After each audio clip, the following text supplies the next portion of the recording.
Krishna Thakura Dayara Sagara Dase Guru Gauri Oh He Vaishnava Thakura Dayara Sagara Dase Karuna Gauri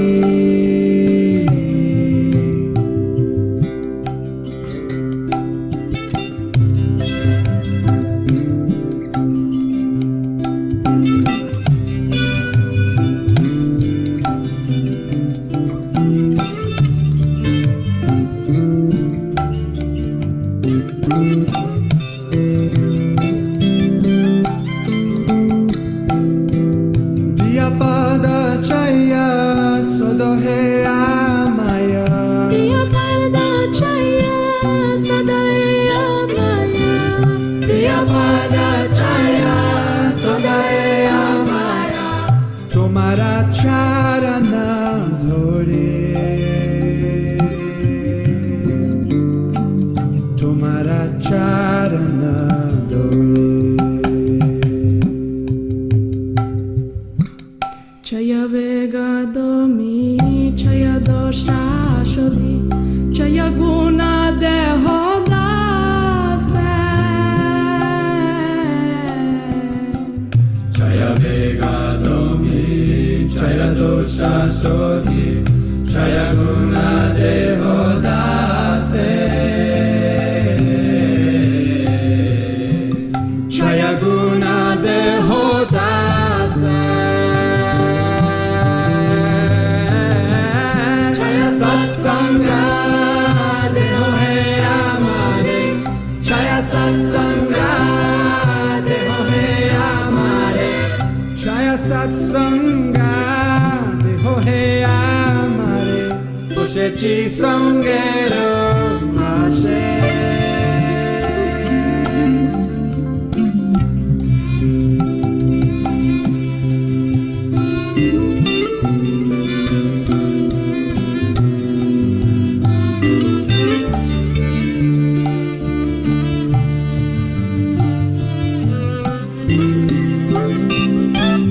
Ekakiya Mara Nahi Payabala Harinam Sankirtane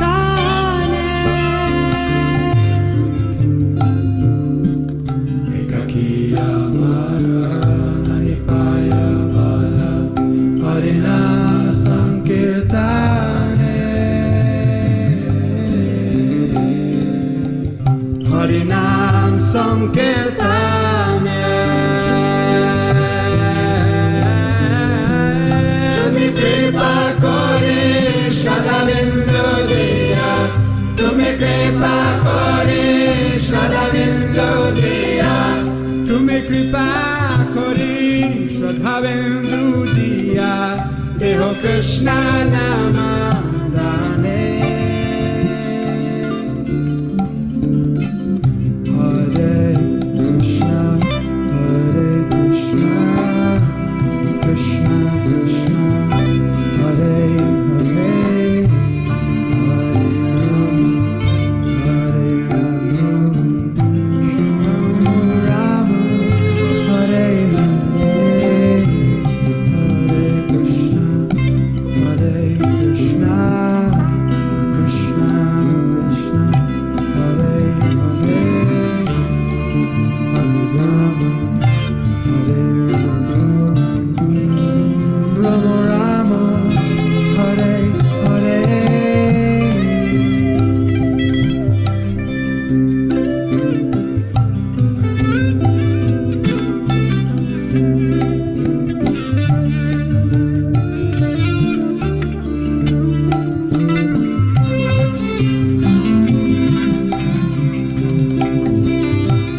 Krishna se tomara Krishna dite para tomara sakati ache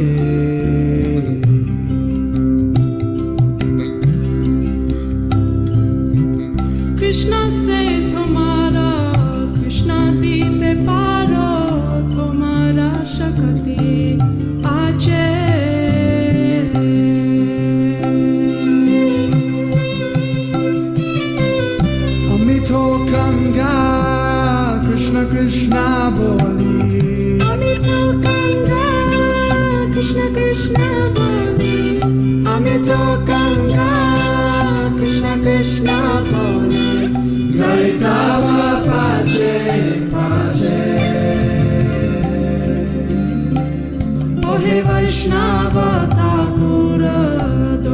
Sagara Edase Karuna Kori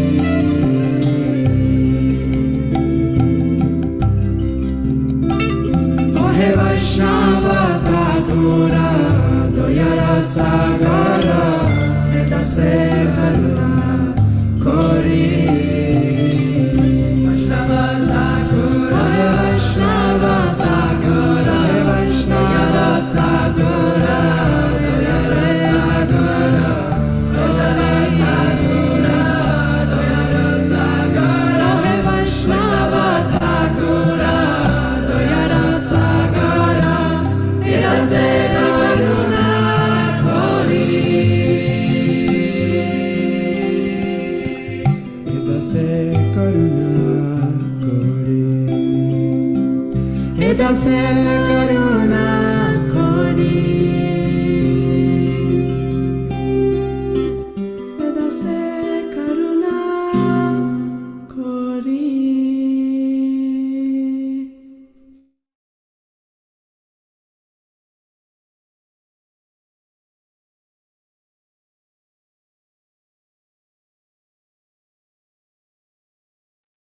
Hare Krishna. Welcome everyone. Hare Krishna Prabhu. Hare Krishna. Hare Krishna Thank, Prabhu. Hare Krishna Prabhu. Dandavat pranam. thank you very Hare much for Krishna joining. Prabhuji. Dandat pranam. Dandavat Pranam, Jai Prabhupada. Very nice to see all of you and be here again. Early morning Saturday, relishing Bhagavad Gita. So today we are starting chapter 3. And last time we did chapter 2, and many of you have turned in your homework and have been reading and studying and memorizing verses, reading the chapter, diving deep into it. So that's very nice. And now, now we will dive further, chapter 3. So before we begin, we always say the prayers to the spiritual master. I'll just open that.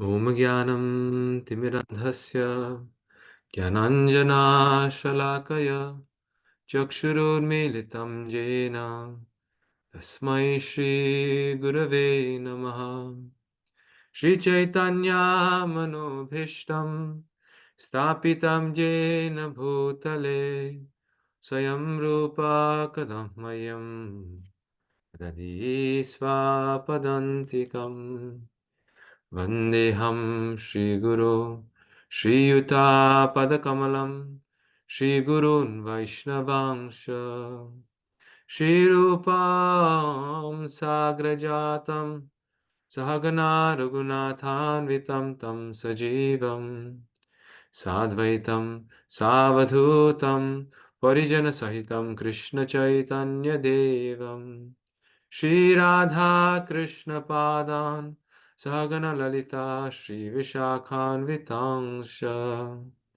He Krishna Karuna Sindho Dinabandho Jagatpate Gopesha Gopika Kanta Radha Kanta Namostute Tapta Kanchana Gaurangi Radhe Vrindavaneshwari Vrishabhanu Sute Devi Pranamami Hari Priye Vanchakalpatarubhyasya Kripasindhubhya eva cha Patitanam pavanebhyo Vaishnavebhyo namo namah Jai Shri Krishna Chaitanya Prabhu Nityananda Shri Advaita Gadadhara Shri Vasadi Gaura Bhakta Hare Krishna, Krishna Krishna, Hare Hare, Hare Rama, Hare Rama, Rama Rama, Hare Hare.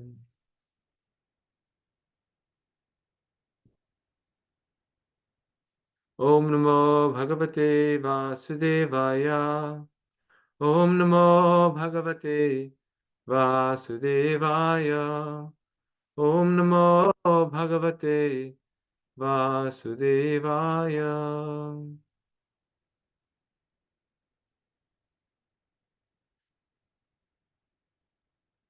So, welcome everyone. This chapter is entitled Karma Yoga. How to fight for Krishna, how to act for Krishna. So, this word yoga, we all know this word yoga comes from the Sanskrit root yuj, which means to connect or link. And this word yuj, which becomes yukta, is the same as the English word yoga. Sorry, is the same as the English word yoke. So yuj becomes yukta, which is the same as yoke. And the English word yoke is a English word that refers to the crossbar that connects two bulls together.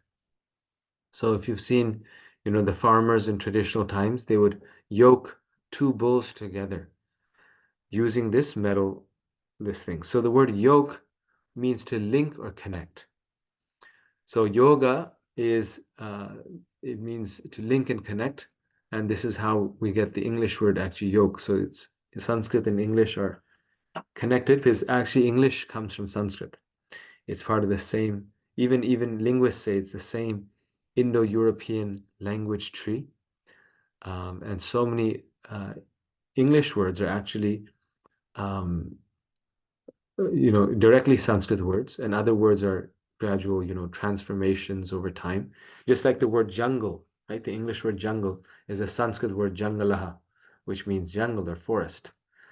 So yoga is actually then Sanskrit, and then it becomes the English word, like that. So yoga means to link or connect, and karma yoga means to connect through karma or action. Now, karma, very important point that when we think about karma, people say, oh, it's my karma. Then we think about the law of action and reaction, right? Karma yoga means the law of action and reaction. So that is karma yoga.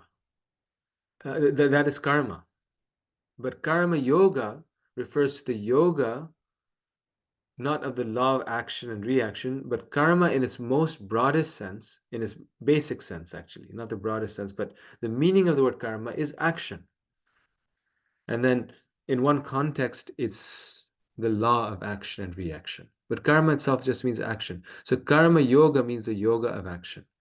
It doesn't even mean material action, because there's a verse in the Gita, right? Janma karma chame divyam, where Krishna is saying that my janma, my appearance, and my karma, my activities, are all divyam, are divine. So karma doesn't refer to the entangling process of karma. Karma by itself just means action. Any action.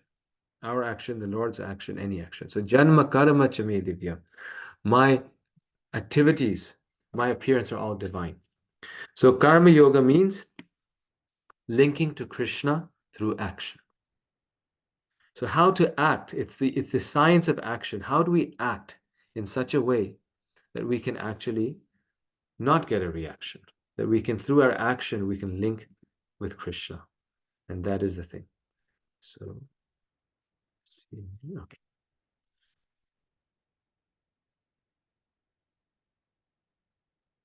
Though a tree produces many fruits, it selflessly offers them to others. All year round, the tree dutifully offers shade and shelter, regardless of mistreatment by man or animal. Even when a tree is cut, it grows back with determination, strength, and fresh vigor, ready to serve the world again. The life and qualities of a tree give us profound insight into the art of living and functioning in this world, while simultaneously remaining completely aloof. In Krishna's words, this is known as Karma Yoga, the technique of achieving spiritual connection with God through our daily work. This is known as Karma Yoga, the technique of achieving spiritual connection with God through our daily work. In this way, chapter 3 echoes the famous biblical wisdom: be in the world, but not of it. So, Lord Chaitanya says, as humble as a blade of grass, as tolerant as a tree. So the tree is very often used as the example of selfless action, perfect action. And karma yoga is the art of how to perform our activities for Krishna.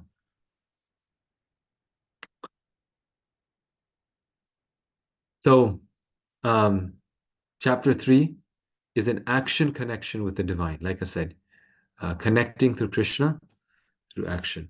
The first 9 verses speak about tyaga, renunciation. Arjuna displays the typical confusion of an immature spiritualist. He thinks spirituality means retirement from active life and the adoption of monasticism in strict seclusion. So, the Gita is a conversation, and we forget sometimes that the Gita is a conversation. Uh, so this is just the start of the conversation. And in the previous chapter, Krishna is speaking about Buddhi Yoga, and he's speaking about renunciation. He's speaking about the soul. So Arjun uses the opportunity and he says, Krishna, you're saying that renunciation is better than fruitive work. So let me renounce the world. Let me just renounce. And then Krishna clarifies, no, very important message of the Gita, that true renunciation is not aversion. Like we talked before, attachment or aversion are both forms of attachment. If we're attached to something, then we're attached. If we're averse to something, we're also attached because we're attached not to do it. We're attached not to be attached. But rather, true renunciation is work in devotion. True renunciation is neither attachment nor aversion. So Krishna then clarifies in the next section. He starts to talk about the yoga ladder. Work without any selfish motives whatsoever is undoubtedly an advanced stage of spiritual realization. Krishna explains how to progress to higher levels from materialism by offering everything to God.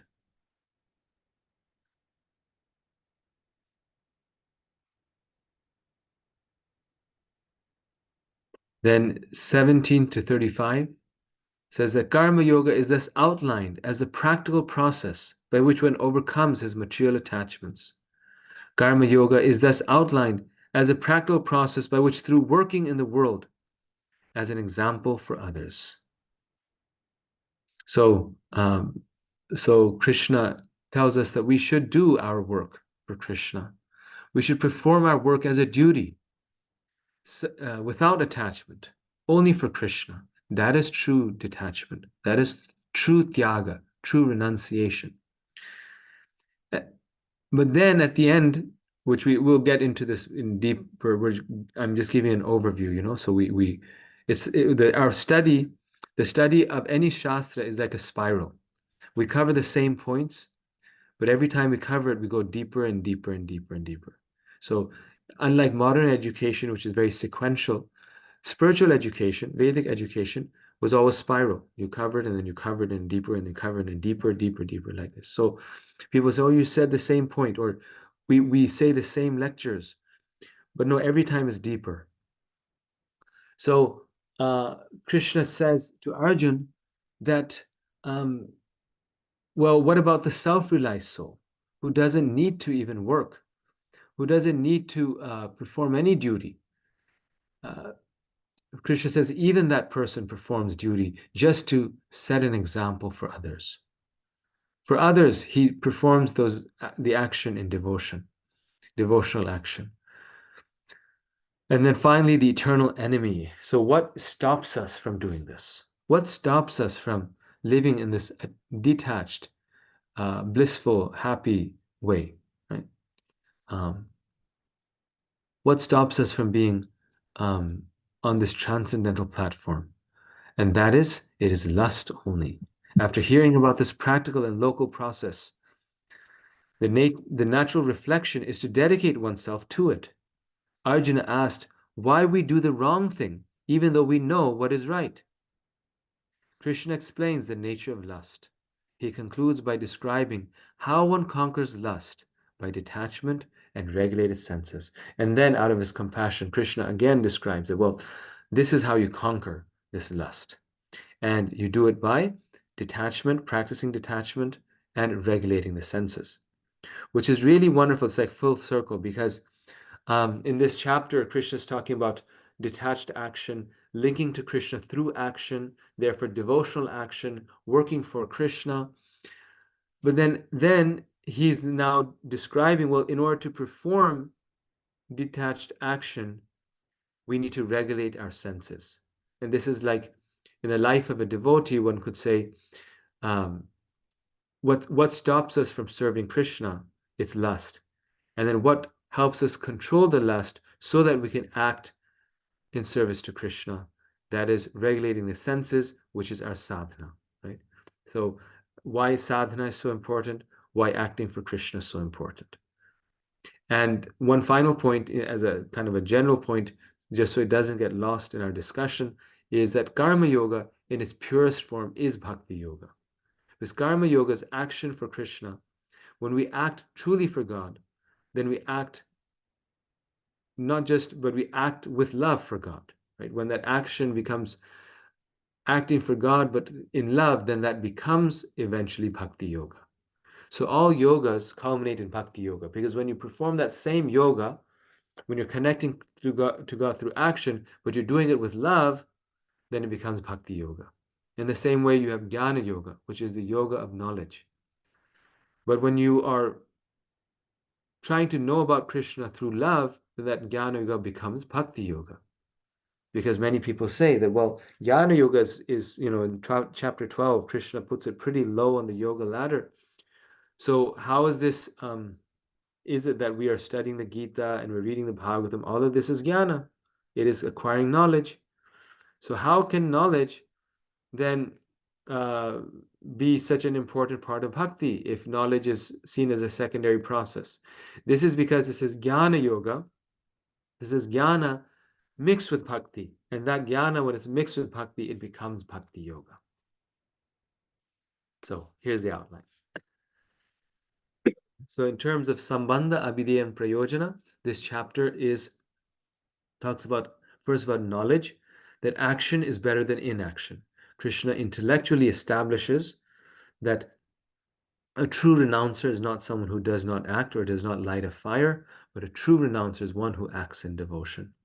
Then abhideya is a practical application. Act for Krishna. If we know that action for Krishna is good, then we should everything that we have in this life, everything that we do, we can offer it to Krishna. And here's a very happy baby with her rather harried mother. But she's doing karma yoga. She's acting in Krishna consciousness by connecting to Krishna through her actions, by offering her actions to Krishna, making her family Krishna conscious, trying to elevate the consciousness of the family, her children, through service to Krishna, by engaging everything in Krishna's service. And then finally, the prayojan is that the goal is we will conquer lust and gain love for Krishna. So there's 5 topics in the Bhagavad Gita. In this chapter, obviously, we are dealing with chapter 3, karma. So now we know the Atma, we know who we are. Now we're talking about, well, what are we supposed to do here? In the second chapter, Krishna told Arjuna to become both a yogi and a warrior. This appeared contradictory and confusing to Arjuna. How could one cultivate buddhi, samadhi, and sense control, yet fight in a bloody war at the same time? He asked Krishna to clear up his confusion. Which path is better, karma, active duties, or sankhya, cultivation of knowledge? Arjuna thought of Krishna consciousness or buddhi yoga or intelligence in advancement of knowledge as something like retirement from active life and the practice of penance and austerity at a secluded place. In other words, he wanted to skillfully avoid the fighting by using Krishna consciousness as an excuse. So we were talking about this some days ago, that Krishna consciousness is not escapism. Krishna consciousness is not the skillful avoidance of of um, of a, uh, a life of integrity, a life of hard work, but rather Krishna consciousness is the perfection of life. It's the Krishna conscious person is perfecting all of his duties in service to Krishna. So Sankhya Yoga is the analytical study of nature's elements, with an aim to differentiate the permanent from the impermanent and thus detach the soul from the body. Karma Yoga is engagement in dutiful activity without desire for fruit or result, thus liberating the performer from the reactions of his work. Srila Prabhupada says religion without philosophy is sentiment or sometimes fanaticism, while philosophy without religion is mental speculation. So, Sankhya Yoga and Karma Yoga are like, philosophy and sentiment, but both need to be done for success. And both of them, when done properly with knowledge, lead one to the same goal. Both Karma and Sankhya are valid and interdependent paths of self-realization. Action, karma, without knowledge, Sankhya, is mundane work. Knowledge without action is powerless. Karma Yoga is superior to Sankhya Yoga.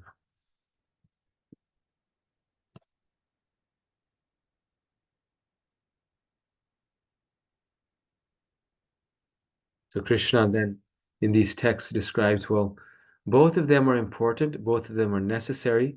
In the perfect stage, both of them lead to the same goal, but of the two, Karma Yoga is more important than simply the cultivation of knowledge. The indirect process is philosophical speculation, by which gradually one may come to the point of Krishna consciousness. And the other process is directly connecting everything with Krishna in Krishna consciousness. Of these two, the path of Krishna consciousness is better because it does not depend on purifying the senses by a philosophical process. Krishna consciousness is itself the purifying process, and by the direct method of devotional service, it is simultaneously easy and sublime. So, the relationship between these two can be compared to trying to train a child, right? If you have a small child, you all know how difficult it is to make a child sit. And one way to make the child sit is to tell him to control his senses and to be very sober and very mature, and just focus his attention on maybe like a black dot on the wall. And those of you who are parents or mothers on the call, they're already probably laughing. Good luck, right? Yeah, trying to do that with your child. The other process, which is karma yoga, is that when you want the child to sit, basically that's your goal, to steady the child, calm the child down. You engage that child in something that absorbs his mind and body and senses, right? Maybe it's like playing with a balloon, or drawing something, coloring something, completely absorbs their consciousness. And all of a sudden, for hours, they will just sit and be in one place and be very happy. Or maybe we don't recommend it, but watching a absorbing cartoon or film, then there's no problem in having them sit, right? They won't get up. That's the problem. You're like, get up. No, no, I want to watch more. Because why? Because all the senses, the mind and intelligence is absorbed. So karma yoga is such a wonderful process because it fully engages our mind, body, and senses in the Lord's service, and that automatically controls one's mind. That automatically one becomes the greatest yogi because his mind is fully focused. It's just an ingenious way of focusing the mind, right? So What the yogis do with so much effort, you have to control them, and don't think of this, don't stay away. You know, the monastics, they go to the monasteries in the Christian tradition. And these monasteries, most of them, you'll never hear about them.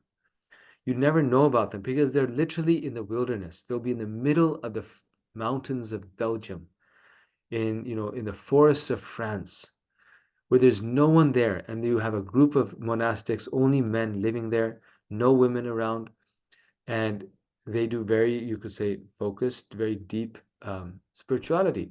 But in order to do that, they have to remove themselves from the entire world. But Krishna consciousness, devotional service is so wonderful that we can be in the middle of the biggest cities in the world, surrounded by all these negative things, material things, but be fully transcendental by being absorbed in Krishna's service. By actively engaged, we don't have a moment to think of anything else. And you see, like, the magic of Krishna consciousness when you see it work on others, like, you're cultivating people, making devotees. You see how the process itself draws them in. One doesn't have to do anything external or different. It just draws him in, draws them in. So, and one of the best processes is chanting Krishna's holy names, like we see in this image. Sankhya is incomplete. How much can one study, right? How much can one intellectualize? Ultimately, we are not rational beings, but Kant said, even he recognized that we are sensual beings. We have senses. Knowledge in a vacuum cannot help anyone. It must be put into practice. Sankhya Yoga is impractical. It requires renunciation from active life, but no one can give up all activities, for the soul is active in both the conditioned and liberated state. Those who make a show of complete renunciation are pretenders. And so Krishna simply says that those who show that they're fully renounced are not actually renounced, but they're just pretenders. Because it's natural for the soul to act. It's not possible not to act. This is why we cannot get out of this cycle of karma, of action and reaction, by no action. Because every action has a reaction. We cannot also get out by doing good actions, because if we do good actions, we will get good reactions. It still binds us to this world. If we do bad actions, we get a bad reaction. If we could do good actions, we have to come back in this world. And we cannot do no action. So a person trying to do no action is a pretender. I remember one time at the ISKCON Philadelphia temple, this is long time ago, when I was taking Bhakti Shastri, 20, maybe 4 years ago, 25 years ago. And there was this man and his girlfriend who came to the temple during the Sunday feast. And the Sunday feasts back then were like amazing, right? Prabhupada style, like it was the real ISKCON dishes and everything. And so the Sunday feast was something that we all looked forward to. And a lot of Western devotees at that time, Indian devotees also, like just a very, wonderful atmosphere. And so this young, really skinny couple, they came in and kind of, college students, attractive, you know, like they weren't like matted locks. They were like, just normal, but kind of skinny. And so the man sits down and he attended the class, and then he came for the prasadam time, and he sat down to talk to us, some devotees there. We were sitting in a circle, and he joined the circle, and him and his girlfriend. And we were all just, diving into this feast. And he was sitting there, not eating. So we told him, here, take a plate of prasadam. Take it a plate. He said, no, I don't want a plate of prasadam. I don't want all this food. And he says, why? Why don't you want all this food? It's so good. It's so tasty. It's the mercy of the Lord. It's the blessing of the Lord. He said, I've been trying to become an Eritarian. My goal is to be an Eritarian. So the first time we'd heard like Eritarian, what's this? So you might have heard them, these people, they try to get energy from the sun and not even drink water and not even eat. And there he was being an Eritarian. And and his girlfriend was next to him, and he was next to him, and one of our teachers was sitting there, and he says, "Very nice that you want to be an Eritrean, but um, we are not near as pronounced as you are, because we're vegetarians. At least we don't eat meat. That's important to be non-violent." And he's like, "No, no, but even this, eating of vegetables is very violent." And he was really like showing the devotees, "I'm better than you, all of you. You all are, spiritual neophytes, and I'm really, really the advanced spiritualist." And so our Bhakti Shastri teacher, he said, "Very nice that you're trying to do this, but can you give up sex life, illicit sex life?" And this is something that every ISKCON devotee is they're either married or can you give up illicit sex life? And they both looked at each other, and they couldn't even lie. Like, it was just like so obvious that that was something he couldn't give up. He could become an Eritrean, but his senses, uh, he was completely a slave of his senses. So this is Krishna's point here, that you can show complete renunciation, but actually you're a pretender.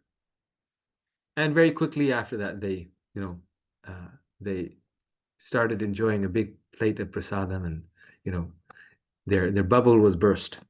So, so real devotion, real renunciation is um, is the path of bhakti yoga. A sincere person effectively controls the senses and mind by engaging them in dutiful work without attachment. This is a superior. One cannot even remain alive, to say nothing of achieving self-realization, without engaging in some work.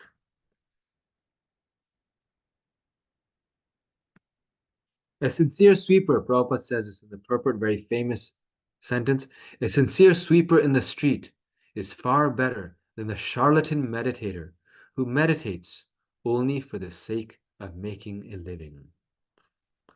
So that was our charlatan meditator, Eritrean, who wanted to come and show off his renunciation.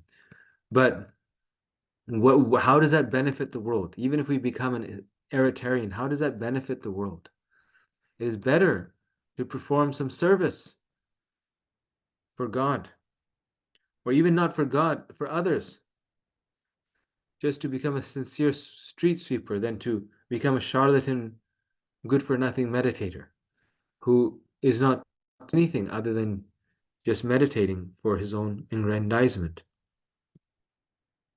Of course, meditation for controlling the senses, meditation for spiritual advancement is very good, but not meditation that is simply meant to meditate, meditation for meditation's sake. But it has to be done in service to the Lord. Renunciation of activity is not a means of purification, it is the result of purification. This is a very key sentence that my Bhakti Shastri teachers actually taught me. I always remembered this somehow. It had a big impression.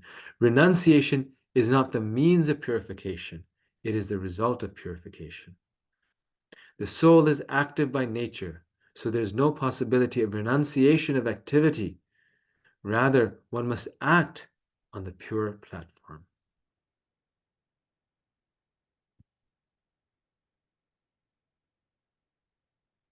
One cannot renounce activity, but one can renounce the selfish desire behind that activity, or selfish activity. One must perform activity for Krishna. So the summary of texts 1 through 8 is that liberation or bondage is not determined by one's activities, but by one's consciousness in performing those activities. Thus, renunciation is not the giving up of activity, but is the giving up of attachment to the fruit of activity. Not giving up activity, but giving up the attachment to the fruit of the activity. If actions bind the living entity through karma, how can the same actions free him?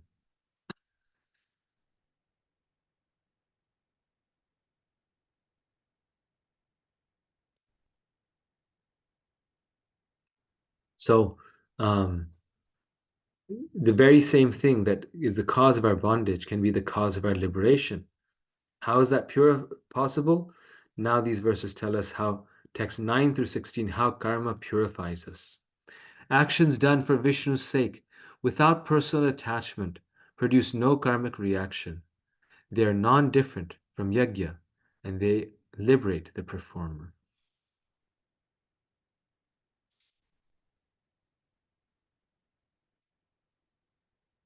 So karma yoga is the same as yajna. This is the sacrifice of one's actions. One can sacrifice many things. One can sacrifice the hearing process by hearing the right thing. But if one sacrifices one's actions,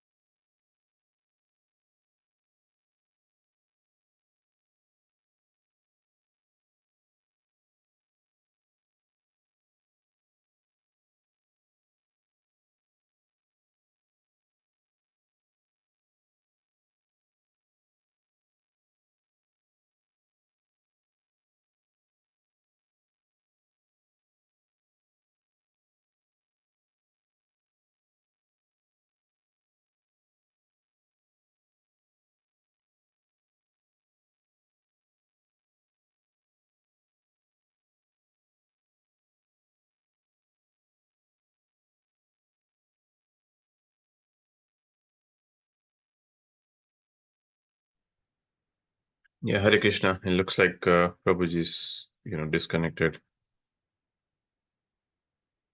We can wait for a couple of minutes.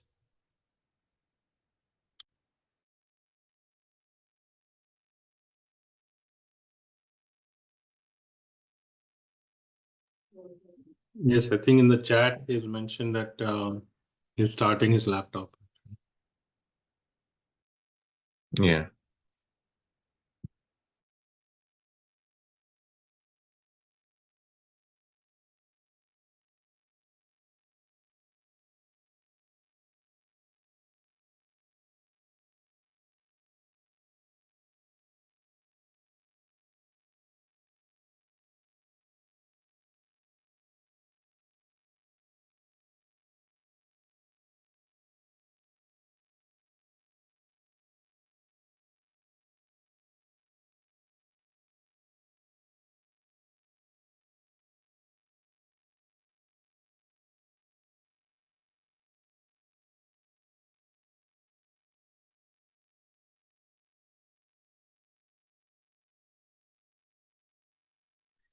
Hare Krishna.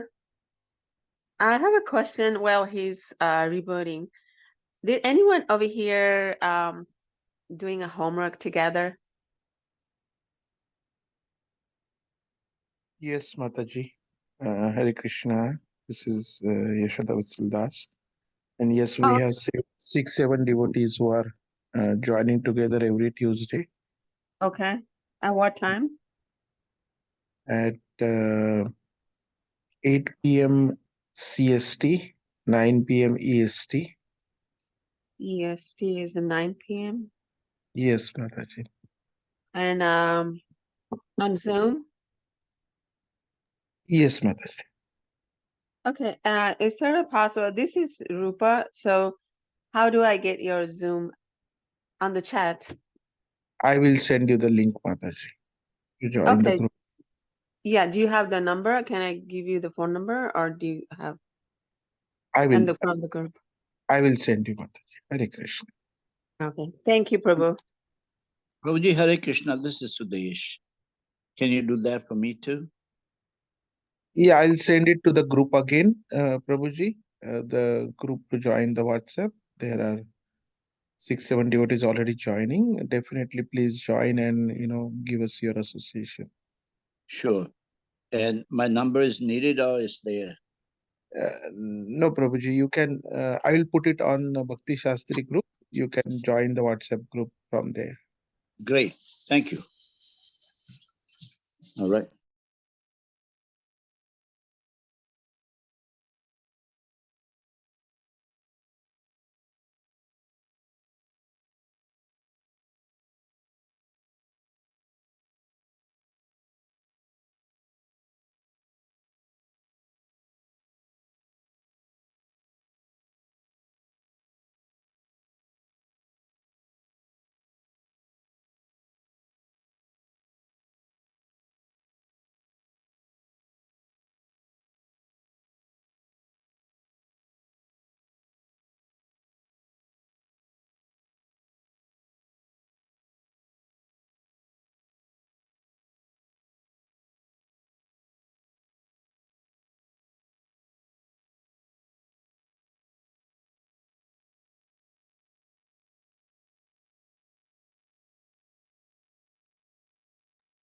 Hare Krishna, Prabhuji. Is there any way to stop the other videos? Hare Krishna. No, they can be on. Actually, the problem was from my side.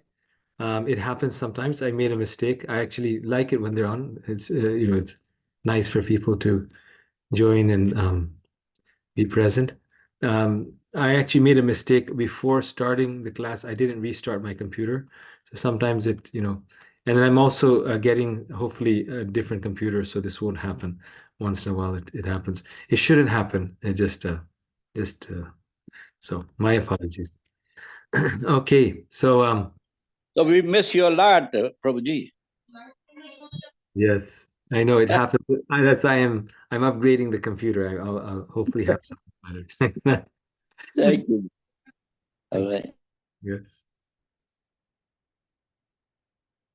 Yes, thank you. Let's see. Okay, so text 310. In the beginning of creation, the Lord of all creatures, the Lord of all create in the beginning of creation, the Lord of all creatures sent forth generations of men and demigods, along with sacrifices for Vishnu, and blessed them by saying, "Be thou happy by this yajna sacrifice, because it will because its performance will bestow upon you everything desirable for living happily and achieving liberation." Right? So, um, see. Mhm.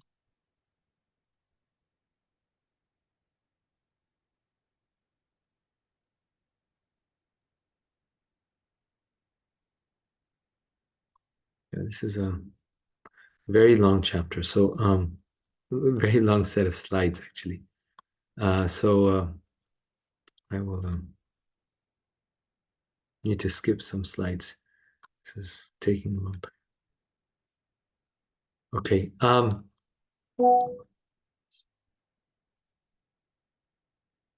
So Krishna is telling Arjuna that the path of sacrifice, because in this age, in Dwapar Yuga, people were performing many, many sacrifices. And then Prabhupada describes in this purport that in the age of Kali, the highest sacrifice is Sankirtan Yagya, or Krishna consciousness. Right? This is the highest sacrifice, the most important sacrifice. And this is the sacrifice of the holy name, the sacrifice that can purify the whole earth, everyone in this world. And then the famous verse, the devotees of the Lord, Yagyashashastra Santo, Muchyante Sarva Kulvashai, Bhunjate Te Dvagam Papa, Ye Pachantyatma Karanat. The devotees of the Lord are released from all kinds of sins because they eat food which is offered first for sacrifice. Others who prepare food for personal sense enjoyment verily eat only sin. So this verse is actually the basis for the whole, you could say, kitchen religion, which Prabhupada said that we are a kitchen religion. The whole activity of prasadam and offering of prasadam and serving prasadam. The basis for this is everything is found in the Bhagavad Gita, the basis for all of our activities. Just like for chanting, it's yagyanam japa yagyosmi. Krishna saying, of all yagyas, I am chanting of the holy name. And here, right after he speaks about yagya, he speaks about the very basic yagya of offering our food to Krishna. Food is a very karmic activity. And when we prepare food for our sense enjoyment, we don't offer it to Krishna. We are eating not food, but we are eating sin. So, this is a very important point in terms of eating grains that are cooked by non-devotees, because they are preparing that food for their personal sense enjoyment. They're not preparing that food for Krishna. That food is not offerable to Krishna. And furthermore, if we eat that food, it affects our consciousness. It affects our consciousness in a very imperceptible way, but in a very tangible way. Right? We can't see how it affects us, but it affects us. The same desires that the person has who is preparing the food will manifest in our heart if we eat their food. The same qualities of lust, anger, greed, jealousy that that person has will manifest in our heart. And the more the heart is purified, the more they can notice a difference in the food. They can immediately sense the difference in the food. One time, I actually, in this context, just remembered this, that one time I was serving my Guru Maharaj, and this was in India, in Delhi, and it was in the middle of the day, and he was going to have lunch later, and so he asked me to get him a apple, a fruit. So I went back in the kitchen, and he had to go in like a minute to attend a meeting, or someone's coming in. So, and I also hadn't eaten anything, so it was a very important moment to get something and give it to him before this important guest came, or someone. So we were very anxious to get the apple to him, because finally he was eating something. So we went in the kitchen, and it took a moment to locate the apple. Where is it? Where is it? It's in the fridge. So we got the apple, and then needed to wash it, and then peel it, and then cut it, and put it in a bowl. And so all that in a minute, and somehow did all that and brought it to him. And then my Guru Maharaj, Gopal Krishna Goswami Maharaj, he took a bite from it. And we always take food, nicely prepared with time. And this was done in a rush. And he asked, "Have you offered it? Is this offered?" And what was significant is that we always offer the food. That one time I had not offered the apple. And when I had given it to him, he immediately noticed that it was not offered. And he asked, "Was this offered?" I said, "No, it wasn't offered. I forgot to." And then, in my eagerness and wanting to give him the prasad, the food, I did it in a rush, right? And then when it wasn't offered, then he put the apple and the whole bowl, like the bowl filled with apples, he put it aside. So it would have been better to come late and offer it, because at least he would have eaten a few pieces, but he just took that one morsel, obviously, that he had already eaten, and he put the rest aside. He wouldn't eat it. I had the same experience a few different times also, that when something, in that case, it wasn't me giving it to him, but someone else giving something to him. If something wasn't offered, he'd ask, "Is this offered?" And it was offered, then he wouldn't say anything. But the one time out of the 100 times, if it wasn't offered, he would immediately notice it. So that's on a very subtle level, but normally, even for us, we can notice when we eat food like at a restaurant, or it's coming from a non-devotee, that this food, it's not prasadam. And it's not just the cooks. It's not just the, ingredients. What I mean to say, it's not just the type of cooking. Yeah, it is the cooks. It's not just the recipes, or the fact that because devotees cook in all different ways. Some devotees use more oil, some less, some more chili, but we can immediately tell the difference in the feeling of that food when it's cooked in a place, let's say, that's also serving meat. So therefore, my Guru Maharaj says that no matter what, we should never eat in a place where meat is being cooked and served. That even if we have to eat out, we should, find a place where it's all vegetarian and try our best. And we shouldn't really eat out. At our work parties and these things, we can just order a salad. Now it's very cool in America just to have salad. People think, "Oh, you're on a health diet, you're being healthy," and salad is considered a full meal, especially in America. And so anywhere you go, you just order a salad, then people become very impressed. They don't feel, "Oh, he's being antisocial." They're very impressed. And not only that, they start to think, "Hey, one colleague said, actually, you have the better meal. I should have ordered the salad," because everyone wants to lose weight, And they think this person has a salad. I should have also just had a salad. So next time around, they'll order a salad as well, or they'll eat more salad and they'll avoid the other items. So there's many options that we have always, and Krishna's telling us there's no shortcut. These days amongst devotees, it's become very kind of in the fad to go and eat at vegan restaurants. Like even if they're at home, not traveling, they'll go and once a week, let's eat at a vegan restaurant. But that food is being cooked by someone who might have a cigarette in his mouth, who didn't wash his hands after going to the bathroom. You know, it's very common in America. Like when I'm a professor at a university, all the time you see people using the bathroom and then they just walk straight out. And not just number one, but number two. And they just walk straight out. If that's their habit since their college days, then when they're a cook, they'll also have those same habits. Or or they haven't bathed for a few days, or they're um, you know, there might be a vegetarian dish, but they're eating meat. So what will happen to our consciousness?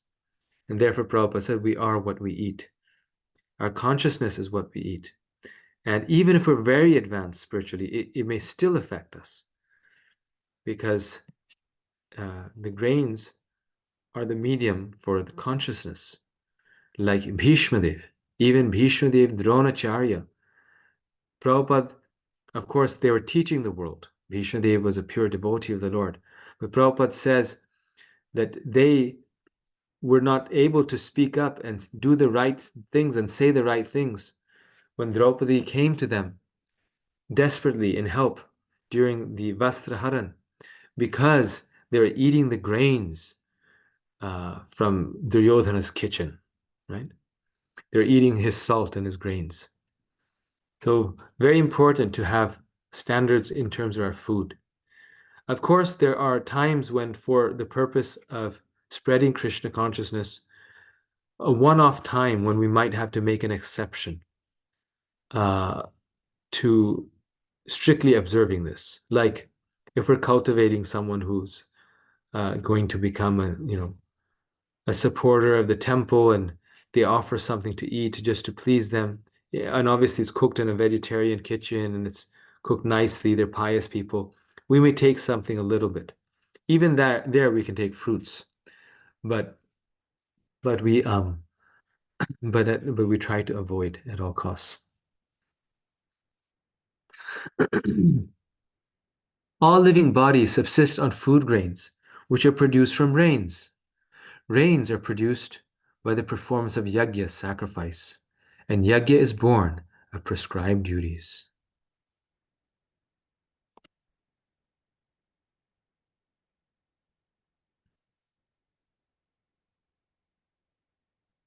So Prabhupada often quoted this verse because the world is becoming more and more barren. There's more and more drought. And the way to bring rain is by Sankirtan Yajna. Actually, there's one conversation where Prabhupada says, he says, who says that rain comes from trees? Has you ever seen, rain comes on the ocean also. And in the ocean, there are no trees. Rain comes from Sankirtan Yajna. Rain comes from chanting the holy name of Krishna. And then he gave the famous story, an example of his spiritual master, Bhakti Siddhanta Saraswati Thakur. Once when there was a drought in Calcutta, his spiritual master organized a Harinam Sankirtan party, and after that there was rain. So by the performance of yajna, this world becomes prosperous. Of course, part of that is being respectful to the environment. Part of our service to the Lord is maintaining and protecting Mother Earth. But rain comes from yajna, not from trees. It comes from Sankirtan Yajna. Okay, 1 second.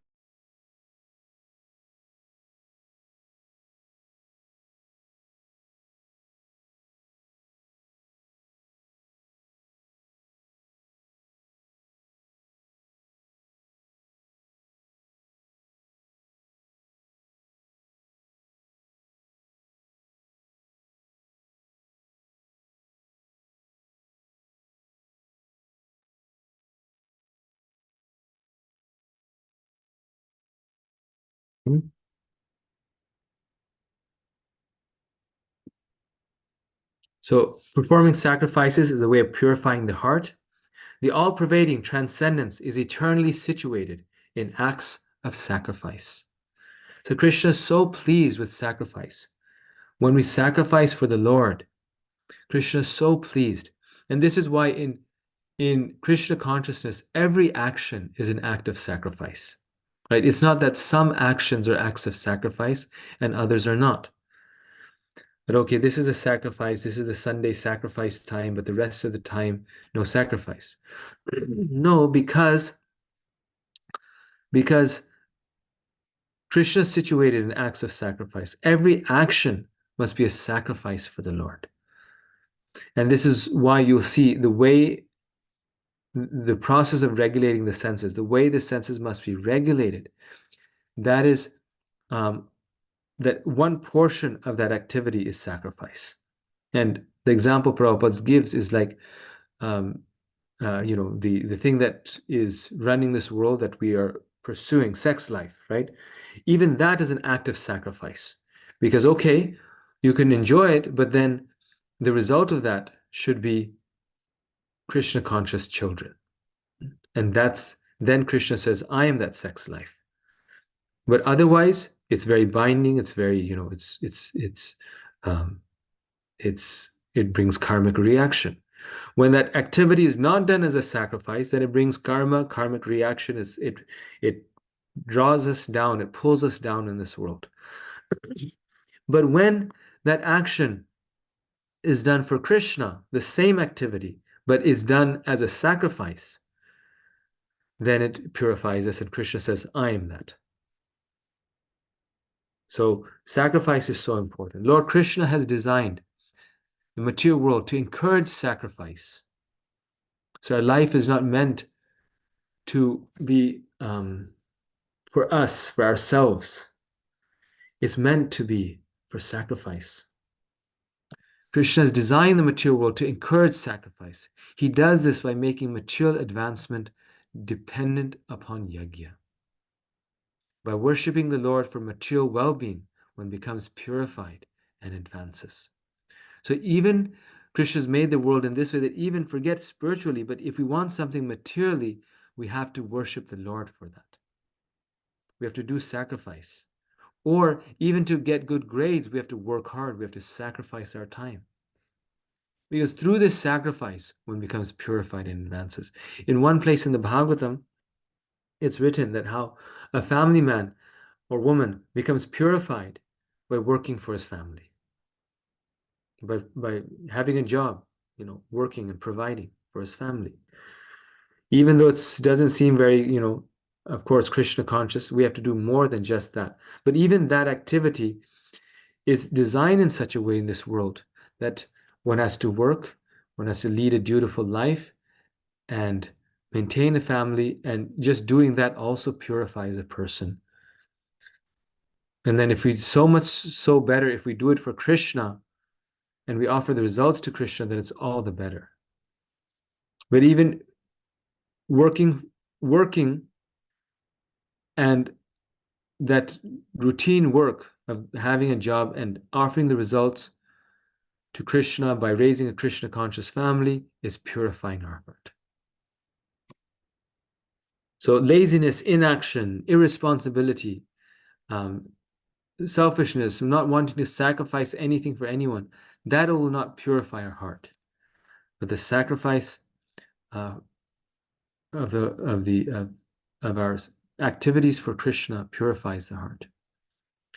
Okay, I'm going to skip. A self-realized man has no purpose to fulfill in the discharge of his prescribed duties, nor has he any reason not to perform such work, nor has he any need to depend on any other living being. Very powerful verse. Krishna's talking about all three cases. One is that he's not attached. He has no selfish purpose. So therefore he's satisfied. He's detached. He has no problems. And secondly, he has no reason not to perform his work. He's not an escapist. Because why would he want to run away from his duty? If he's truly detached, he's okay. But rather, he wants to work for Krishna. And in his work, he's acting in such a way that he's not dependent on any other living being. And the Bhagavatam it describes that one who's too dependent cannot be happy. Just like we see servants, slaves, they're all dependent on other living beings. They're not very happy. If one is too dependent, so similarly, philosophically now, that's a metaphor, comparison. If we're dependent on our boss, if we're dependent on, we feel dependent on someone, then we cannot be fully, satisfied and happy, because we will always feel bound. But if we are serving Krishna, and though in our role we may be dependent, but internally we're not feeling dependent. Internally we're self-realized. I'm serving Krishna. If I don't have this job, I'll have another job. I don't need it. I'm not hankering for this job, nor am I averse to working to this job. I'm simply trying to serve Krishna. Then we'll be free from that suffering. Krishna previously explained that one who desires to become purified must perform prescribed duties, but one who is already self-realized can neglect his duties. Arjuna may think he can avoid fighting by being self-realized, as he would no longer need to be purified by prescribed duties. To prevent this misunderstanding, Krishna explains that even self-realized people perform their prescribed duties, neither out of attachment nor for purification, but to set the proper example for the general mass of people. So now we're moving on to the third section, where Krishna gives the reason why one would perform an activity even if one's fully Krishna conscious. Because Prabhupada in this chapter very nicely, and it's a very amazing purport, you must read it. He says that one who is fully Krishna conscious, and he puts the fully in italics. He says one who is fully Krishna conscious does not need to do any prescribed duty. They're not obliged. One who's 100% Krishna conscious doesn't have to take care of his family, doesn't have to do a job. But he puts fully in italics. It's like one of the few places where an English word is put into italics in the Bhagavad Gita.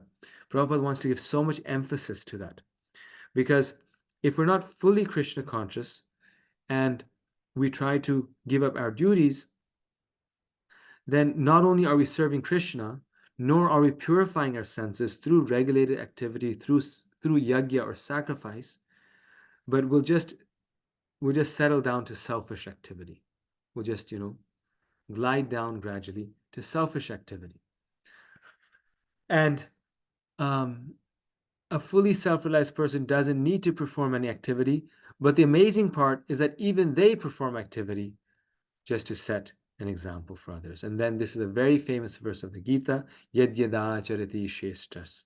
Whatever action a great man performs, common men follow, and whatever standards he sets, by exemplary acts, all the world pursues. So a self-realized soul is a great person. They're generally leaders also. They're teachers, they're gurus. So just to teach others, they will still perform their prescribed duty. And then Krishna says, even forget others, even I have to perform prescribed duties just to set an example for others. We see in the pastime of Dwarka, where Krishna is waking up early in the morning and meditating upon himself. Though he had all the kingdom and wives and children and palaces, and he was the Supreme Personality of Godhead, and he could easily not wake up early in the morning. He wakes up early in the morning just to set an example for all of us. He performs his sadhana just to give an example for us. He is a dutiful king and a dutiful husband and a dutiful father just to set an example for us. I would be the cause of creating unwanted population. Because when you don't do your duty, everyone's out for themselves, like you see in this image, then unwanted population, the next generation suffers. And when they're not loved for and cared for, then they become the next generation of demons, right? Krishna here is saying what Arjuna was saying in chapter 1, Adharma Bhivavat Krishna, right? I would be the cause of creating unwanted population, and I would thereby destroy the peace of all living beings. So this actually destroys the peace of living beings. So Arjun had put up the argument that if we fight in this battle, there'll be unwanted children. But Krishna is responding here to exactly that verse, and he's saying, no, if you don't do your duty, then other people will follow you, and then there'll be unwanted children. Because people will say that Arjuna didn't do his duty, why do I have to do my duty when it becomes difficult? So this is actually one of the themes of the Gita, a very important message that we must know, that Krishna is saying that even when it becomes difficult, we still have to do our duty. That is the meaning of duty. Doing our duty even if it's difficult.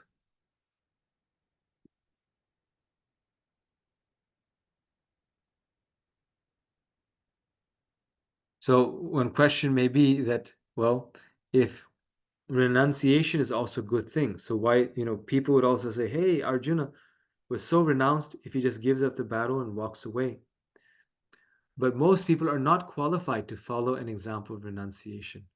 If an attached person renounces worldly responsibilities, he will eventually try to fulfill his desires by irresponsible means. Right? So if we have desires and we're attached to our family, and then we give up our family immaturely, like we see sometimes people do out of sentiment, then we will still look for that happiness, but we'll do it in an unregulated way. We'll associate with women or men without the responsibility of household life.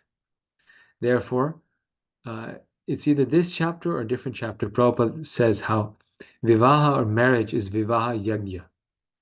It's a sacrifice of marriage. Marriage, very soon after marriage, people very quickly understand that marriage is a very big sacrifice. To stay married is not easy, especially in Kali Yuga, in this world. So that is also a sacrifice. Though one can say, well, this is satisfying one's desires, but the sacrifice is actually the marriage, and someone who has no commitment, that person is not sacrificing, right? Like who was it who just recently said that someone said that it was a spiritual master was saying that he didn't have to worry about his household disciples so much as this brahmachari or brahmachari disciples, because the householders already learned humility at home, right? Just to maintain their marriage and maintain their family, they have to be humble. Otherwise, you can't make that relationship work, or your partner will very quickly bring you to down to earth if we get too high. But it's therefore vivaha yagya, right? It's if actually to maintain it is very difficult. The first, when we're not married, then the sacrifice is not to get married, right? The sacrifice is not to get entangled. And when we are married, then the sacrifice is to stay married. And this is that point about attachment or aversion, that the sacrifice is not in the ashram that we're in, but the sacrifice is in not pursuing what our senses or mind want us to do, but rather doing what Krishna wants us to do, right? So what is easy in one ashram is difficult in another ashram. What is difficult in another ashram is easy in another ashram. So in the brahmachari ashram, getting attached to the opposite sex is attachment, and staying detached, that is the sacrifice. In the household or ashram, being detached is actually quite easy, but staying together in the consciousness of detachment, that is very difficult. Right? So how should one preach to those who are attached? The ignorant consider themselves the doer and enjoyer of their duties, but the wise are aware that all material activities are transacted by the modes of nature. They therefore never endeavor to enjoy the fruits of such work. You see.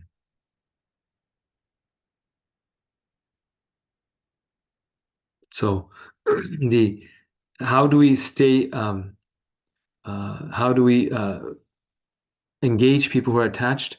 Rather than telling them to stop their work, we engage their work in the service of the Lord. We teach them not to enjoy the fruits of such work, but to perform their duties for Krishna. Just like in another part, Krishna says that the wise person, the devotee, does not disturb the minds of those who are materially entangled by trying to tell them what you're doing is wrong, give up this, all these things, but rather he engages them in Krishna consciousness, and then in this way purifies their senses. Prakriti kriyamanani gunai karmani sarvasha ahankara vimudhatma kartaham iti manyate. The spirit soul, bewildered by the influence of false ego, thinks himself the doer of activities that are in actuality carried out by the three modes of material nature. So due to our false ego, we think that we are the doer, but we can understand that everything is happening by Krishna's desire and by Krishna's arrangement, and our role is to make the choices, to choose which direction we want to go in. But whether or not we are successful and whether we're able to do it or not, that is nature, Prakriti. So my desire is to read Bhagavatam rather than look at my phone. But I'm only able to read Bhagavatam, I'm actually only able to do it if Krishna, if nature allows me to lift the book, gives me strength in my body, and allows me to read and understand the words. Similarly, if I want to spend time looking at my phone, I can only do it if nature allows it.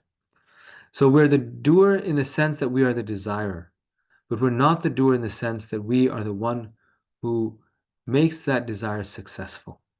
Therefore, we have nothing to be proud of, and we can also understand that many things in our life are Krishna's arrangement, and in this way not get agitated, but simply be peaceful, that this is Krishna's arrangement, and it must be some good, there must be some good behind it. Therefore, Krishna is arranging this.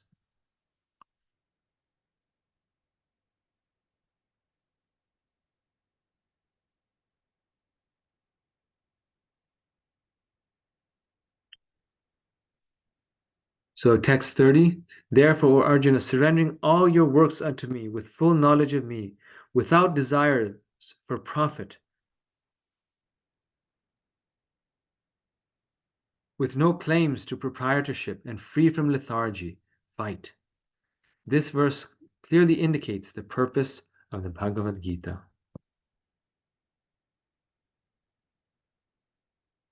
So this is Karma Yoga. With full knowledge of me, without desires for profit, with no claims to proprietorship, and free from lethargy also, fight. Okay.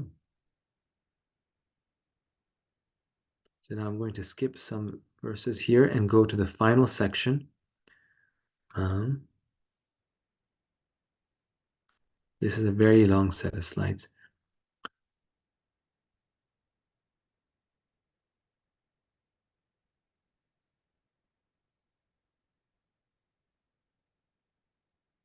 Okay, 1 second.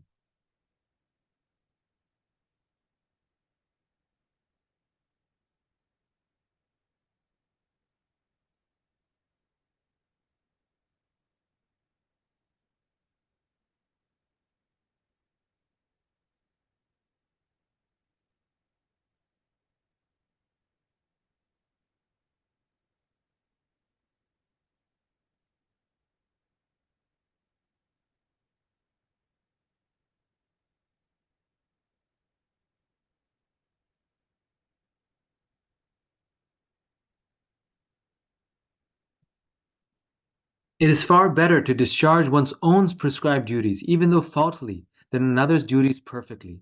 Destruction in the course of performing one's own duty is better than engaging in another's duties, for to follow another's path is dangerous.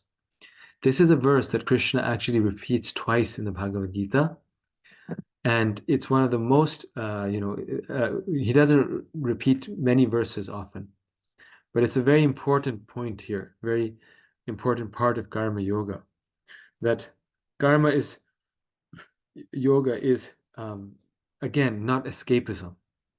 What is right for one person may not be right for the other person. Arjuna is seeing that there's so many sannyasis who have renounced the world, and they're in the forest, they're meditating, they're not fighting Duryodhana.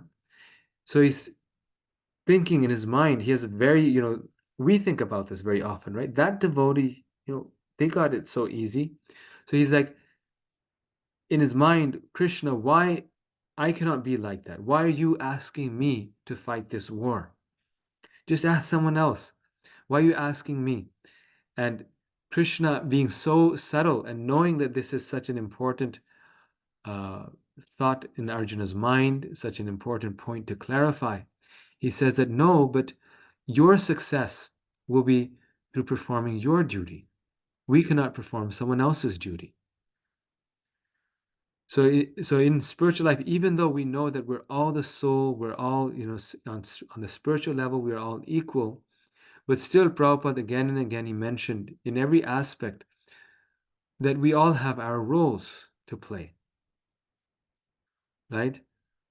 We all have our service to the Lord, our role and our service to the Lord, and the way out is the way through. We cannot drop our service and do someone else's service. We cannot drop our duty and do someone else's duty. Because again, that can be a form of aversion, and aversion is attachment. If we're truly renounced, we'll be happy to do whatever our duty is for Krishna. And it's hard sometimes to understand what our duty is, but that's where the spiritual master comes in. That's where our, senior spiritual advisors come in. We can take guidance from them. Because as soon as we try to do something else, we might be escaping the difficulties of our present service. And then that doesn't purify us. Changing services is nice, but if we change it too fast, then we don't get purified by something, because the purification comes through the determination to fulfill something which requires humility and tolerance. The only way we can maintain or stay in one place is if we are tolerant and humble. And Prabhupada, in some places, he says that we should, he says in one letter, he says, anyone can chant Nitai Gora Hari Bol, but I am looking for someone who can stay in one place and develop it, right? He was writing to some devotees that I'm looking for someone who can stay in one place and develop it. And then he told the devotees that wherever you go, stay there. If you're opening a center, a temple, again, there's exceptions, but he was just saying in general that stay there for 20 years. He said this is the 20-year formula. And he actually gave the example of this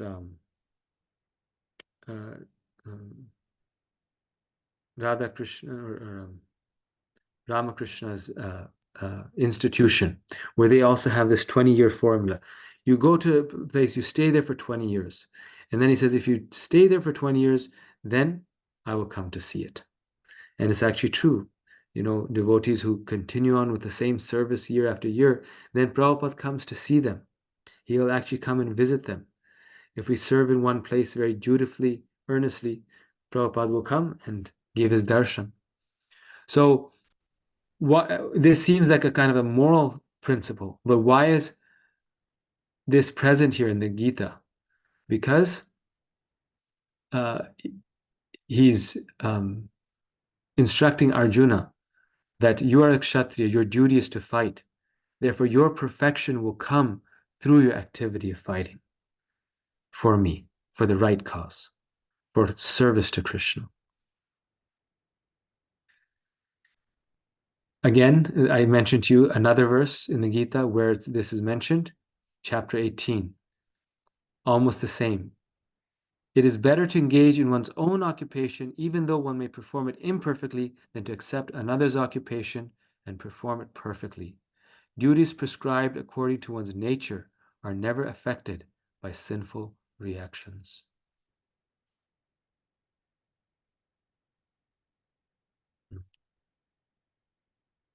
And this is a big discussion. We can talk about Varna Ashram and all these things. We don't have time for that. But we must work. That's why Krishna consciousness is not just, ultimately, Krishna consciousness on the purest level is service for Krishna. And if we're a pure devotee, we can do any service for Krishna. And we do any service for Krishna. And you see how Srila Prabhupada did all the services for Krishna perfectly because he was a pure devotee.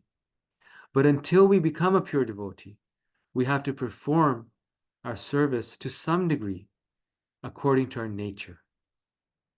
And we're given a service according to our nature.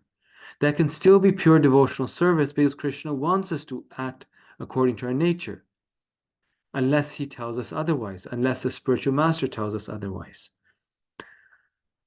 But we all act according to our nature. We can't run away from our nature. And that's why sometimes we see this advanced devotee does things like this.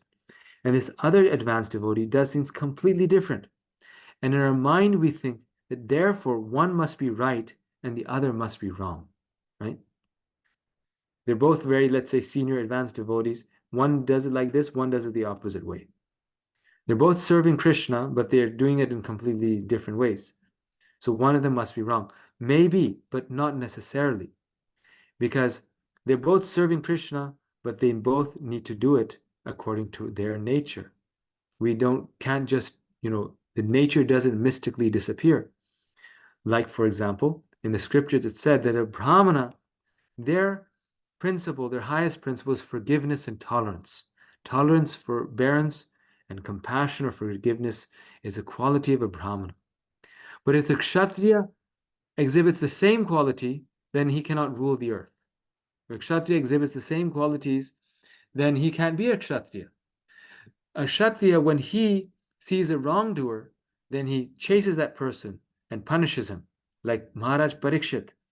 He didn't think twice to pull out his sword to punish Kali. But if Parikshit Maharaj was a Brahmana, then he wouldn't have done that. So is one right, the other wrong? No. Each are serving the Lord, but they have to do it according to their nature. And that nature is also guided by the scriptures. So nature within limits. So that we can say, I'm a Kshatriya, so therefore I go around, kicking everyone with my boot or, beating everyone with my bat because I'm a Kshatriya. No, the Kshatriya has regulated principles by which they act, by which they fight, by which they serve, by which they manage. Similarly, the Brahmana does as well. But if the king doesn't met out justice and practices just forgiveness and tolerance like the Brahmana, then the king will be affected by sinful reactions. But on the other hand, if he acts according to his nature, then he's never affected by sinful reactions. And that's what this verse is saying. It's a very important point, very subtle point here. So this is, in fact, doing unsuitable work is dangerous because we're not meant for it. We won't be able to be engaged in it. Ultimately, we'll just fall. We will just be miserable, and in this way fall down. Just like some children, you see their nature is to study. They're very intellectual. They want to study. And some children, their nature is not to study, but rather they are always forced to study. And I've noticed that children who don't want to study and they're forced to study, like especially when they're older, like college students, then they come to college and they get involved in all the wrong things. Right? They'll be out partying. They'll do everything else except for what the college is there for, which is attending classes, studying all these things. And people think, oh, they're such bad students. They're not bad. They're not engaged in the right way. Their nature is not to sit in a classroom and read books. Their nature is to be out doing things. And other students, they have an intellectual nature, and so they're such a good person. People have different natures, but we're measuring them by only the same ruler. which is inherently unfair. It is wrong. I remember I once met this person at the park, and he was a park ranger, very sweet person, looked very happy. Was going in his little trolley, he was driving around, taking care of things. And we started talking, and I asked him, how did you start this work as a park ranger? And he said, ever since I was in high school, I was always so miserable in school. I always knew that school isn't for me. I didn't like it. Other students liked it. I didn't like it. But I was kind of in high school. Then my parents told me I have to go to college. I went to college. And he said, after a year, I just left it and I got this job, working in the park, working with my hands. And ever since then, I've been so happy. Completely satisfied, completely happy. So when he was in his mode of work, then he was actually very happy and he wasn't getting into trouble and the wrong things. So we have to not do what is intrinsically out of sync with us. Find what is in sync with us and pursue that in service to Krishna. Do that as a service to Krishna. Okay, and the last point in this chapter is conquering the ultimate enemy, which is lust. You have explained, Arjuna says, that one must always do his duty. Still, it is very difficult. There is something that forces one to abandon duty and act sinfully, even against his will. What is that force? Krishna answers that lust covers the living entity and forces him into sin. Lust is therefore our ultimate enemy. It is very powerful. It can devour everything in the world, yet still remain hungry and strong. And each species is covered by different degrees of lust. And that's why they're deeper and deeper, more, you could say, absorbed in the world. Because it's lust. When the lust is very, very, very, very thick, like an embryo covered by the womb, that's the plant life. When it's a mirror that covered by dust, it's the animal life. And when it's fire covered by smoke, that is the human life.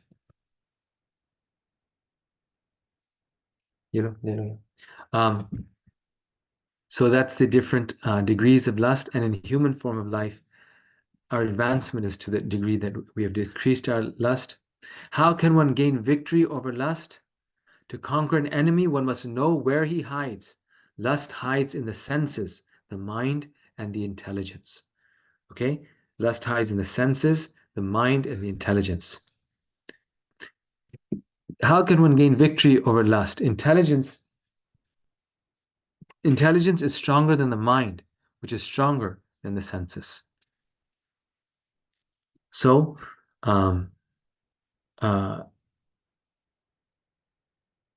lust can be destroyed by following the regulations of the scriptures, because the senses can be regulated. They are the easiest place to start conquering lust because they're the weakest. They're weaker than the mind and intelligence. Okay, so by spiritual strength, we have to conquer this insatiable enemy known as lust. The most powerful process to conquer this lust is by very seriously and carefully and intensely chanting our japa, our chanting in the morning, our japa. That is the most potent way. And not just that we do it whimsically, but if we do it, if we increase the quantity and the quality of our chanting, we can conquer this lust. And that is the end. So thank you very much, everyone. We have about 5 minutes left for questions, and then I have to join another call. So I greatly apologize for going a bit over time, but it's just the nature of this chapter. If anyone has any questions, comments, we can take like maybe one question. Hey, yes, Yashoda Vatsala Prabhu. Hare Krishna Prabhuji, Dandat Pranam. Jai Srila Prabhupada. A quick question. What is the, I mean to say, what is the difference between sacrifice and service, and are they, directing to each other if they are different? Very nice question. Yes, yagya shishta ashra santo, right? The santas are always preferring yagya or sacrifice. And service is also a sacrifice. But sacrifice has a sense of, giving up something for Krishna. And service is also giving up something for Krishna. But when we, on the platform of spontaneous love, when we are serving the Lord, we are not doing it because we are giving up something, but we are doing it out of intense, you could say, a love for Krishna, right? So service, devotional service, is maybe a little more broad in the options that we have, because devotional service may be so pleasurable. The point being, service is always a sacrifice, but that service may be so pleasurable that we may not feel that it's a sacrifice. So I would say they're the same, except when we get so much in love in our service to Krishna that it's no longer a sacrifice. It's what we want to do. Hari Bol. Thank you so much, Prabhuji. Thank you, Hare Krishna. Shama Sundar Prabhu. Hare Krishna Prabhuji, Ogla Srila Prabhupada and Sri Guru, thank you for a lovely class. Prabhuji, one question. Which is to be regarded as either, superior to the other? One who chants the whole day, or compared to somebody who has to go out to work and do his prescribed duty, either working in an office the whole day, which is superior? Very nice question. So that's a practical question, and the challenge is that we cannot chant all day. Like, actually, it seems easy when we think of it theoretically, but practically speaking, that's very difficult to do. We have some Vaishnavas in our movement who do it pretty much all day. They're chanting, they chant 64 rounds, and they take 8 to 10 hours a day, and they're just chanting. But I've tried, doing more, like doing 32 rounds or something, and it's very difficult. After 16 rounds, the mind starts to protest that I have this to do, that to do. So if we can actually do it, then it's the most glorious thing to continuously chant. There's nothing higher than it. Like Haridas Thakur, right? Constantly, he was the dearest associate of Lord Chaitanya. Lord Chaitanya even danced with his body.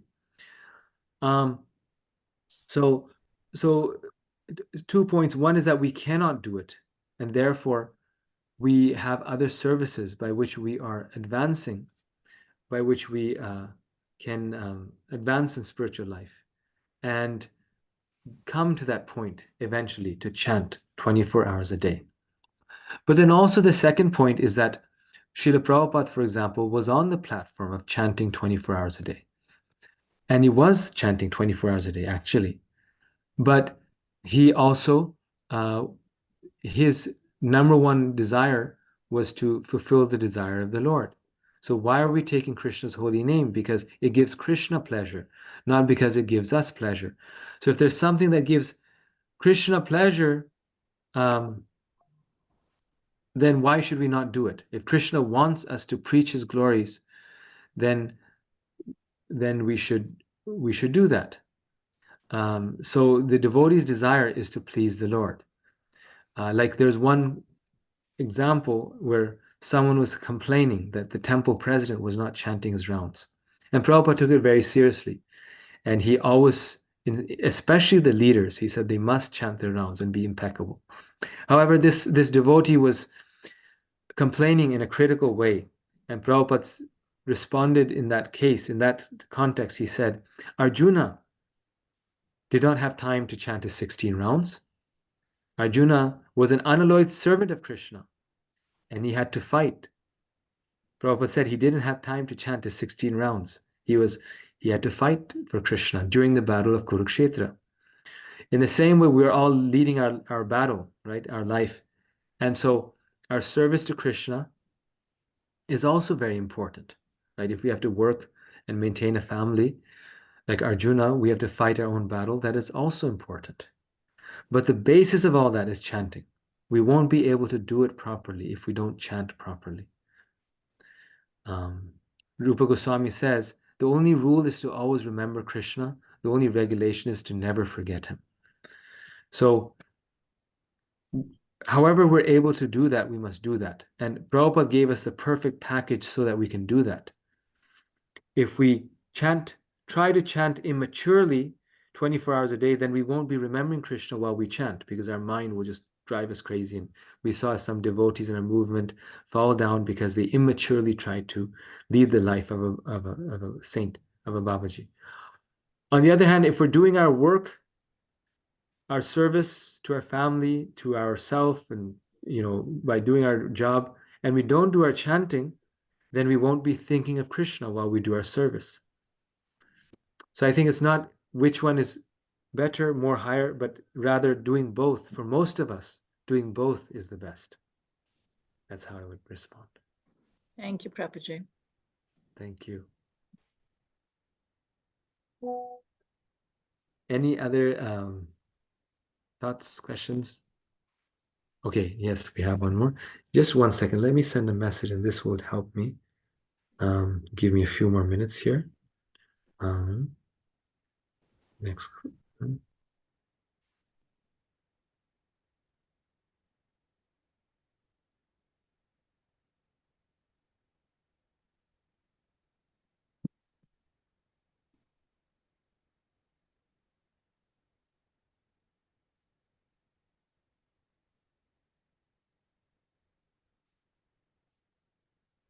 Okay, and yes, Rajeshwari Priya Mataji. Hare Krishna Prabhuji, thank you very much for your wonderful class. I really like the way the slides are kind of categorized into different themes, and that helps me, follow the flow of the instructions that Krishna is giving. So I wanted to know, I just missed it. Hopefully this will be very quick. Can you go back to the slide? What is the theme of the verses 17 through 35? Like, what is that theme you called it? That 17 through 35, that one was we got it right here. The practical aspect, like what is it called? It's being an example. Yeah, that's Okay, being an exemplary. Yes. So here we go. I'll share the slide. Yes. So 17 to 35. In the previous section, it was acting for Krishna, action in Krishna consciousness. In this section, it was being an example. Okay. Okay, practical process by which one overcomes his material attachments. Okay, thank you, Prabhuji. Thank you. Okay, anything else? Yes, Lakshmi and Dalai Prabhu. Hare Krishna Prabhu, Dandavat Pranams. I don't know if I'm misunderstanding, but can you explain the difference between lust and Maya then? Between lust and Maya. Okay. So Maya is, yes, Maya is Krishna's energy, Krishna's material energy. No, Krishna's energy, actually, not material energy. Maya, Prabhupada writes in the introduction to Canto 10 that Maya simply means the energy of the Lord. And in the material context, it becomes material energy. When we forget Krishna, we turn away from Krishna, it acts as material energy. And when we remember Krishna, that same energy is Yoga Maya. It connects us with Krishna.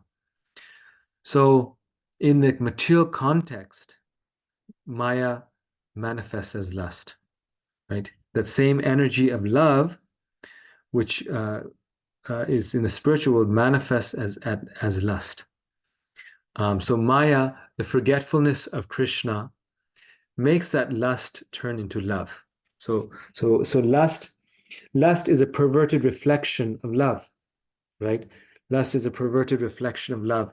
This material world is a perverted reflection of the spiritual world. And the material world is the energy of the Lord. So one of the ways in which Maya manifests is lust, one of the primary ways. So this actually goes to, well, what is the meaning of the word Maya? Maya has three different senses to it. Maya can refer to the actual substance of this world, because there's three things in this world. There's three fundamental categories. There's Krishna, Ishvar, there's Jiva, that's the souls, and there's Maya, the energy. So everything except for Krishna and the Jivas is all Maya. It's all the energy of the Lord. So the world itself is Maya. The forgetfulness of Krishna, the misunderstanding, is called Maya. That's the human condition. So the world is Maya, the human condition is Maya. And Krishna's spiritual energy is, as Yoga Maya, is also Maya. So this world is the world of Maya, right? When we are forgetful of Krishna, we're in the human condition, we forget Krishna, which is the state of Maya, that forgetfulness. Then this love for Krishna, we take it as lust. So yeah, lust is the mode of passion. It's rajoguna, right? And Maya manifests in three ways: sattva, rajas, and tamas. So that rajoguna, that is Krishna's. It is one of the three prongs of Maya. It is the most, you could say, prominent prong of Maya, the mode of passion. Most of us were in the mode of passion. Human life means the mode of passion. So Maya is one of the, lust is one of the three prongs of Maya. The other two being sattva, goodness, and ignorance. Hopefully that answers your question. Okay, wonderful. So we will stop here. Thank you very much, everyone, for your kind attention. And please enjoy reading this chapter and doing the homework.